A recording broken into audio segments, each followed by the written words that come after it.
Greetings to you.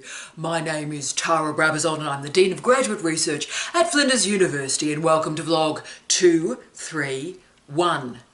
Quick fixes for academic writing. Yes, today we're going to present 20 quick ideas for your consideration to improve your academic writing today. Yes, today. And of course this vlog follows the gig last week for Doug. Hi Doug, you're a legend. Doug wanted me to talk about the very nature of academic writing, particularly with regard to the multiple genres that move into it. So Doug, I hope I delivered that for you.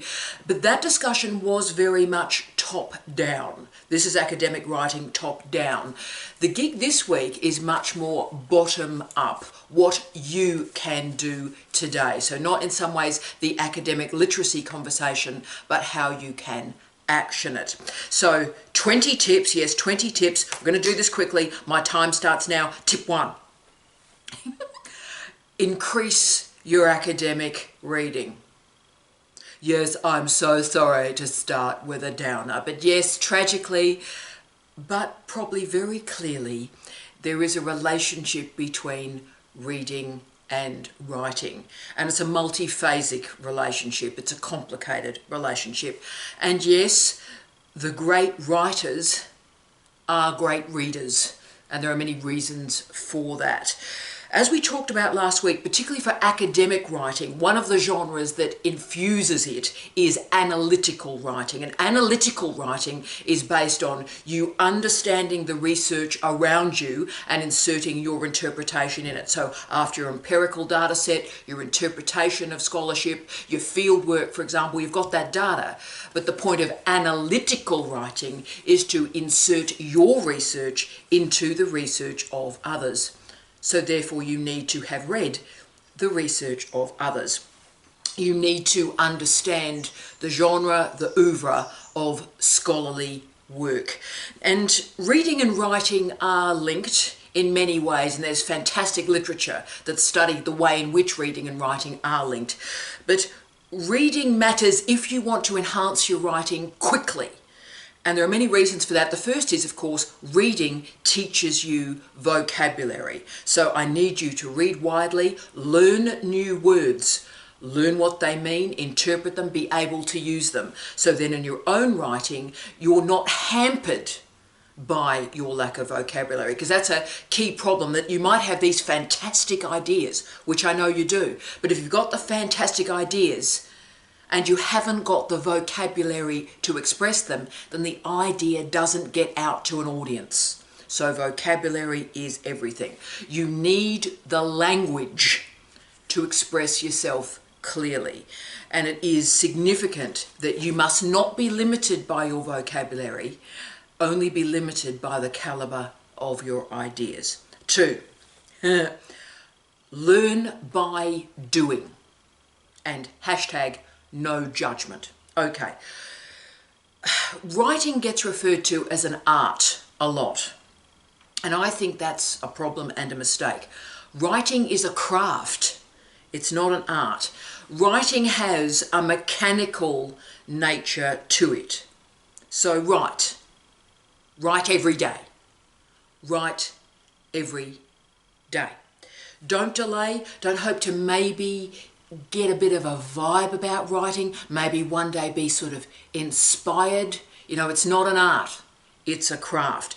Don't get stuck also in sort of grammar and spelling. Don't get stuck in, oh, I need to set this template up. Oh, what margins will I select today? Don't get lost in all that stuff. That stuff doesn't matter at all. Create new habits, and that habit must be get words on a page without judgment. 3, references are a gift. Use them well. Those of us who teach first-year students, and it is a gift and a privilege, but those of us who teach first-year students know that the repetitive question we get is, how many references do I need for this assignment? How many references do I need for this assignment? Like, the number of references will determine their grade. Now, by a doctorate, we have, I hope, learnt some stuff. And one of the things I hope we've learned is that references and referencing is a gift. Referencing is a gift, because what references do is they loan us expertise. They loan us expertise. So therefore, don't waste time with sort of endless paraphrasing and then. Don't waste time with over quoting. Right? These are characteristics of people that are challenged with writing, to be honest with you. When you've got a reference, that's a gift. So interpret, interpret, interpret, stretch, stretch, stretch, grow the idea, build on knowledge, develop knowledge. So never simply leave a reference hanging. As I often critique students, they write a paragraph and the last sentence is a paraphrase and there's a sort of bracketed reference at the end, or the last sentence is a quote. Never do that. Even if you don't know why you're not doing it, don't do it. Because every paraphrase, sentence of paraphrase, every sentence of quote requires at least 3 sentences from you, because you need to interpret the work of others. So force yourself to put that interpretation in place. And always think about it as you've been given the gift of a reference, carry that reference somewhere new. 4, use headings heavily. Let me explain. A key problem that students have that have challenges with writing is that they can't organise their ideas. Basically, you've read a lot of stuff. This happens in a PhD so frequently. You've read a lot of stuff. No idea how to get this organised. Is that your problem? Read a lot. What do I do with it now? That's cool. This will help you. So the best way to organise your ideas right at the start, so you're starting to write it up, is use a lot of headings. And I mean a lot of headings. This is not only a way to organise your ideas at this point, it's also a way to organise your time. Okay, so what happens is you wake up in the morning, and I hope a lot of you are in that morning cycle where you wake up in the morning and you give me half an hour or you give me an hour of writing. And the best way to organise that time and your ideas is to have written a heading for yourself the night before. So you wake up, you're in your office, you're on the kitchen table, and there is a heading. And in that half an hour or 1 hour, you write to that heading.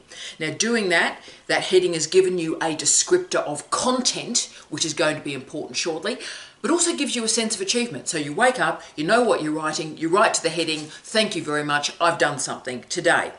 Now you'll keep doing that. And look, you may finish, inverted commas, finish a chapter with 30 or 40 or 50 headings. Don't panic about that. Because let me tell you what happens now. What happens is you look at each heading and you start to restructure your ideas throughout the chapter. So it's like, that game you played when you were a kid, that all the cards were down and then you'd see an image and you'd put it down again and you'd match those images. Great game, fantastic game. And in some ways that's what you're doing with your chapter. So there's that section. Ooh, that heading speaks to that heading. You combine them together, you reduce their length, and you get rid of one heading, right? So what the headings do is they provide a spine through your argument that allows you to organise it and draft it and edit it with ease. So these amazing headings, and you'll lose 3/4 of the headings, to be honest with you, but as you lose them, you'll be gaining a logical progression of your ideas. As your writing becomes organised, most of these headings, overwhelming majority of these headings, can be removed, but you've got this lovely flow of ideas. Okay, 5, huge one. Continually explain the significance of your research. The greatest flaw, I would argue, in higher degree students, and indeed experienced researchers more generally, is that researchers assume that the readers are intrinsically interested in their ideas, that they're intrinsically interested in their research, that absolutely the readers are there with you, they're there, and they're going to follow you on your journey.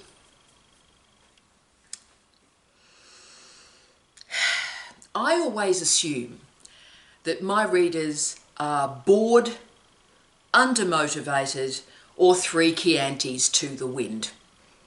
And because of that, you have to write out overtly and clearly the significance of your research. Why am I doing this? Why am I reading this? What do I care? Tell them. You need to be obvious. You need to be clear.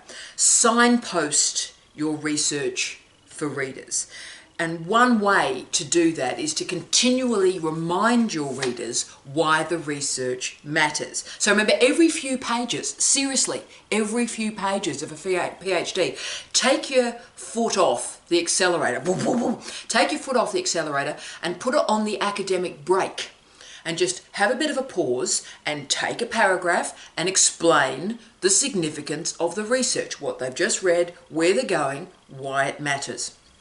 Important. 6, crucial one. Examiners are your audience. Examiners are your audience. You know, I'm obsessed by this, okay? So what I always do with students right at the start of the candidature is I make sure they've got 3 or 4 or 5 or 6 names of the big deals in their field, the people who in an ideal universe would examine their PhD. And I get them to put that on a post-it note, whack it in their office, and so they're looking at those names every day, right?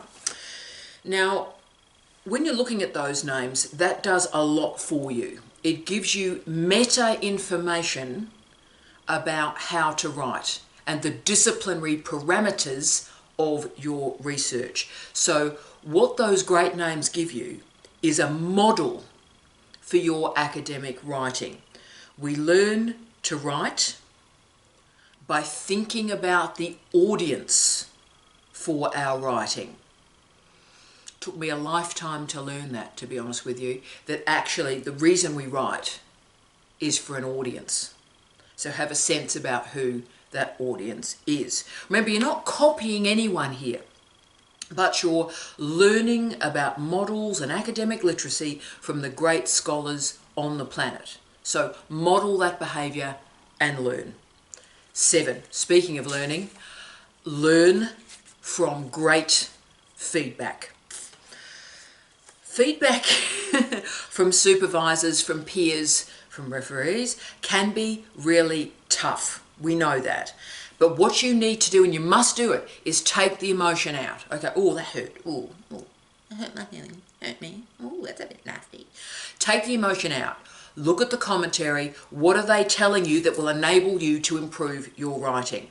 Now, all feedback is precious, and treat it as iterative, okay? So learn from one cycle of feedback, read it again for yourself, improve it, get it as great as you can go, get another cycle of feedback, on we go. So no matter how tough the feedback is, or brutalizing or personal, and it can be, right? Find the kernel of learning within it and improve from there. 8, here we go again. Signal originality. Originality. The characteristic of a PhD, and there really is only one, is an original contribution to knowledge. And this is, I suppose, the life lesson for the students that get into trouble. Originality must be proven, not assumed. So your academic writing must, under all circumstances, prove, demonstrate your originality. Crucial. Now, we talked in an earlier vlog about SOC, a significant original contribution to knowledge, right?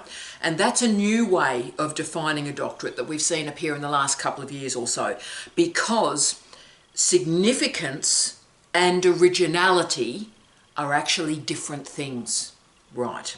So it means you do need to write that key sentence.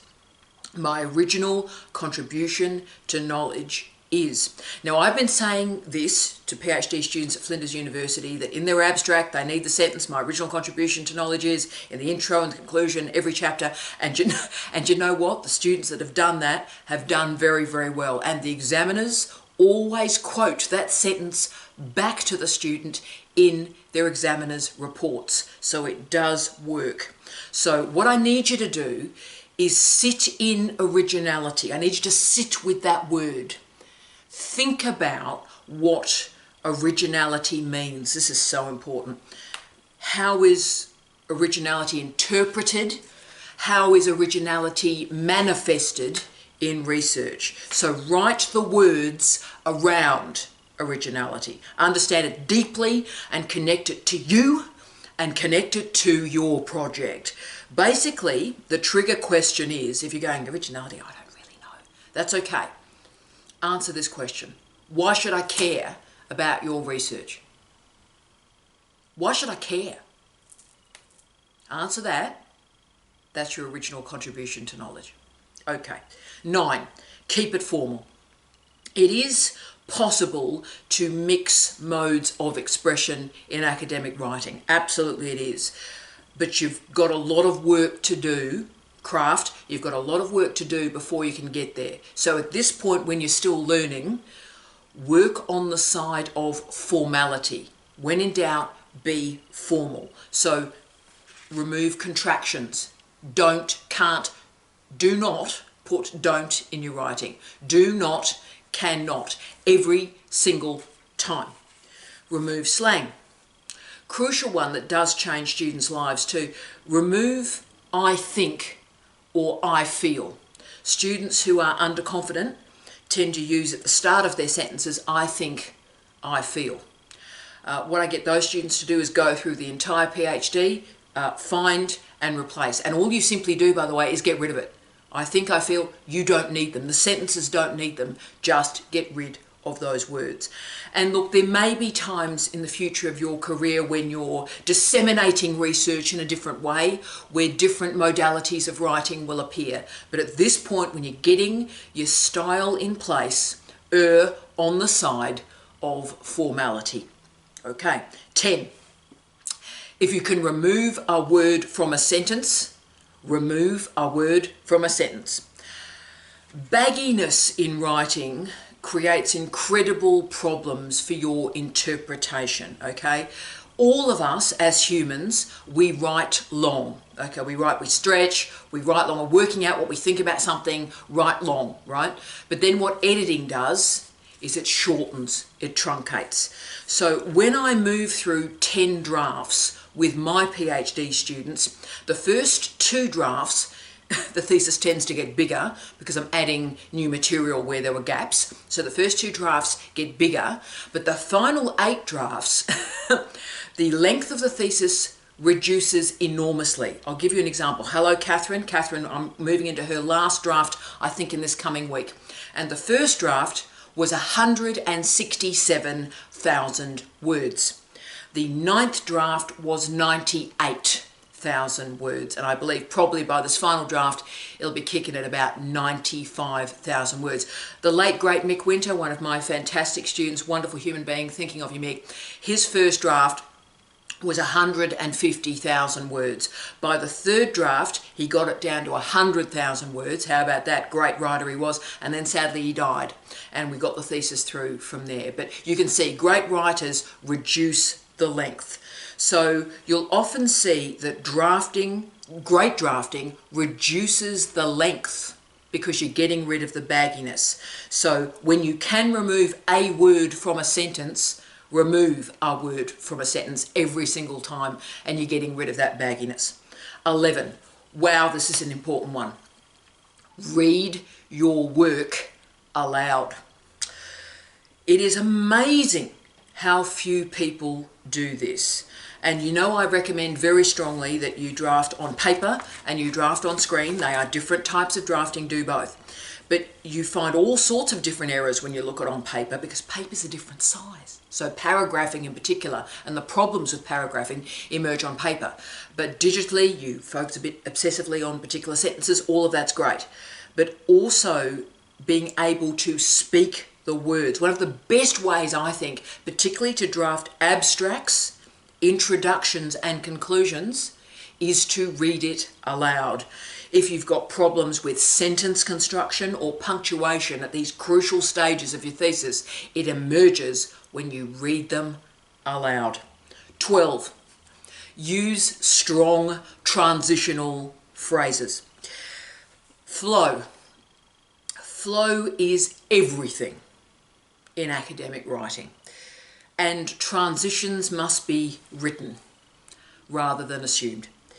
Do not assume that just because you slam a couple of paragraphs together that those paragraphs are going to get on.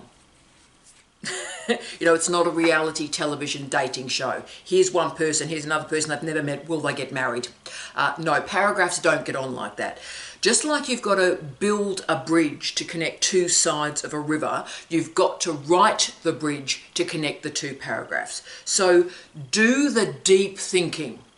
Here's one idea, here's another. How do they get on? How do they connect? And write that. Now, I have proxies for students that have no idea how to write transitions, and they're pretty accurate proxies. So they use on one hand, and then, I know this is a surprise to you, on the other hand. Yet. So, okay, what's the connection between these paragraphs? No clue. Yet. However. Look, you can use these, but rarely.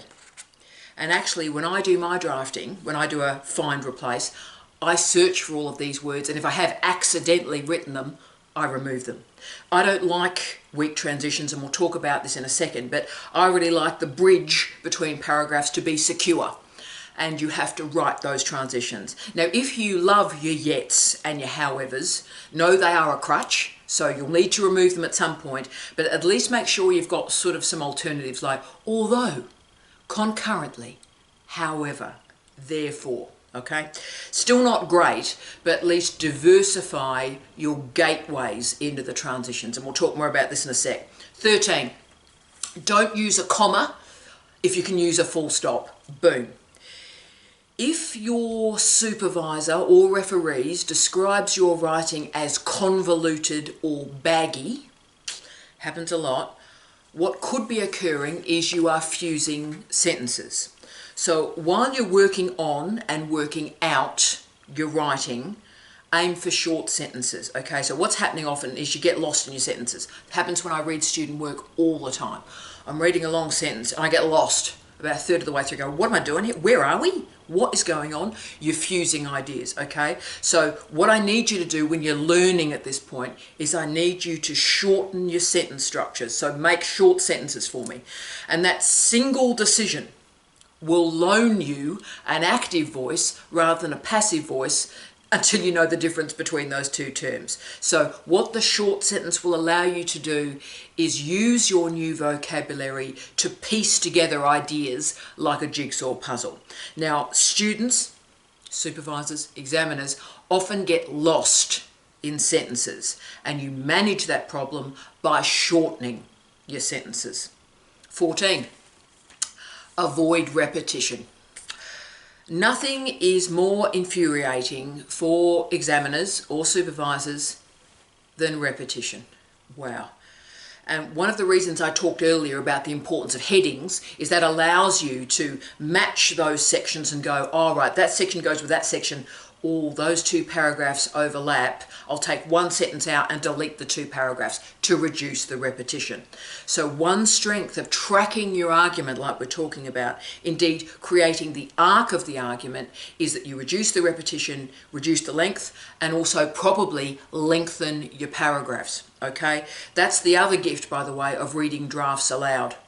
Can't tell you how often that's happened to me. When you read a draft aloud, you suddenly realise page 3 has a paragraph that overlaps nastily with page 32. And you didn't pick it in all the drafting. Reading it aloud, hello, you found it. 15. Big moment, this one. Remember that you write for a living. You write for a living. You are an academic writer. Writing is not a hobby. It's your profession. You may be a scientist, you may be an historian, but you know what? You write for a living. That's how you get your ideas out. You are a professional writer. That's your business. Therefore, write. Don't wait for inspiration to come, because it will never come. Times are tough. Great writing emerges through practice. So every day, write. Every day, write. Every day, reflect. Every day, improve. Now, this process is called, and I love this phrase, deliberate practice. Deliberate practice. And that's when we activate deliberate practice to accelerate our learning. Okay, so the way we do this in writing is we recognize our greatest writing weakness. Okay, so we look at it and go, gee, I'm pretty poor at that. Gee, that's pretty average. So we actually speak the words. You know what? In my writing, that's a bit dodgy. And therefore you're able to speak the words and acknowledge that is the part that you need to improve. So write that problem down. Gain advice from a supervisor, advice from colleagues, look at examples from the scholars that you admire, look at how they do it, and then gather up all that information and learn from it. Deliberate practice. What I need you to do is, when you've got a problem, you need to specifically focus time and attention on managing that problem. Deliberate practice. So to give you an example, I told you we'd come back to transitions. Through my life, particularly my young life, I was pretty poor at transitions, right? The movement between ideas wasn't very good. I tend to move about a bit, and that's how my writing was too. It's like, oh, I'm excited, let's do that, and let's move there. Excited, right? So that's great. Not terribly good on moving smoothly and classily between ideas. And so I had to work on it. And now transitions are the strongest part of my writing because I work at the transitions.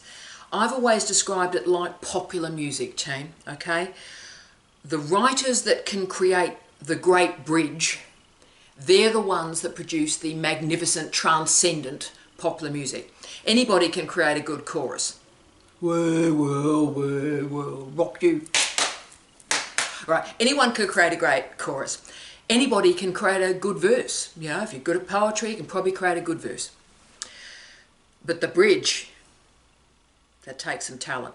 To give you an example, one of my favourite songs ever, sort of the hymn of my life, if you will, is the song by the great band Dragon, respect Dragon, the great song Rain. Those of you that have never heard Dragon's Rain, seek it out. It is a remarkable track. And the reason it is transcendent is because of the bridge. So the verse is great, the chorus is great, the vocal is tremendous, the guitar, the drum work, fantastic, rhythm, brilliant. Wow. But what lifts that song to something beyond space and time is the bridge. So write me a good bridge. You see, having a challenge as a writer is not a problem. That's a gift, because that allows you to enact deliberate practice and transform your greatest weakness into your greatest strength. 16. Use journals, use journaling or blogging to scaffold and signal writing development. Now, this one may seem counterintuitive. For those of you out there really struggling with writing, and hi, I know you're out there. Those of you really struggling, Tara, are you joking me? I'm having enough trouble writing a damn thesis, right? Why would I be bloody journaling about it? Are you kidding me? Come on. Why would I be journaling when I just can't get the thesis out, right? Let me tell you why. Firstly, the research shows that the PhD students who finish, and indeed finish quickly, are the ones who journal or blog about it. So they reflect on the process of doing a PhD, and they do the PhD faster. But also, of course, the other point about writing is the students that journal, that blog, they're writing. So it's a mechanical act, they're writing, they get comfortable with writing. So remember my earlier points. Writing is a craft, deliberate practice, and yes, be professional about this. This is your gig. So when all these components align, what I'd ask you to do, it might only be a paragraph. Write me one paragraph a day about your writing. Tell me about your writing. Write about the writing. And that will create a fresh alignment between form and content for you, your research and how you disseminate that research. And if you're stressed by the nature of writing, then use that time, but use the journaling as a cool down, if you like. So write intensely and then just write me one paragraph about how it went. And that's great. 17. Use librarians, oh yes, to help with research, with note-taking, with managing your references. Now, when students have challenges writing, there are certain proxies we know I can pick when a student's got problems. Firstly, they overly paraphrase, way too much paraphrasing, or they overquote. So when I see both those things, I know we're in for some trouble because that student has some difficulties writing. And of course, what happens often is that the paraphrasing sadly moves into a whole series of plagiarism activities that we need to address really early. So early in your candidature, if you've got any of these characteristics that I'm talking about, right, I make one suggestion to you. Meet with a librarian. Meet with a librarian nice and early. Sit with the librarian. Learn from the librarian. Librarians run fantastic courses about information and information literacy. Enroll in those courses. Because librarians are in the research business. They're in the communication of research business. So it may seem odd that you're learning about research from a librarian because you've got a supervisor, okay? But actually, librarians are your greatest ally. In both of my research degrees, I had a fantastic librarian. I worked with that librarian incredibly closely right from the start when I ran two very, very large research programs in the United Kingdom and in Canada. Week one of my arrival, I met with the librarian and we had a fantastic relationship. Brilliant, important. Use their insights, their ideas about scholarship, about research, and librarians will change your degree. Remember that your supervisor is not the Messiah, and it takes a community to get you through that PhD. It takes a team, if I use a sporting metaphor, to get you through that PhD. And I tell you something, the librarian is the greatest winger you'll ever have on your team. Give you scope, scale, depth, and speed. Boom. 18. Work through the diversity of writing genres. I am the biggest fan of this strategy because this strategy really did change my life. As we talked about in the last vlog, I had a whole series of supervisors and universities and degrees who really, really hated my writing, who really thought I was a very, very poor writer. And you know what? They would be wrong. But how I gained confidence with all this bad energy around me, how I gained confidence was through writing a diversity of modes. So book reviews, review essays, journalism, all sorts of professional writing, all sorts of interesting modes of articles. When I wrote these different genres, it taught me about academic writing.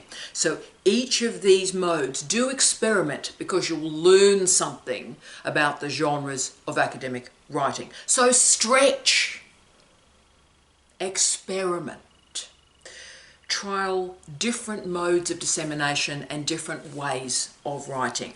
Remember that the best of researchers think about form and content. They think about the interfaces for their communication. They think about their research, but they also think about their audience. 19. Don't fit writing into your life. Put your life around writing.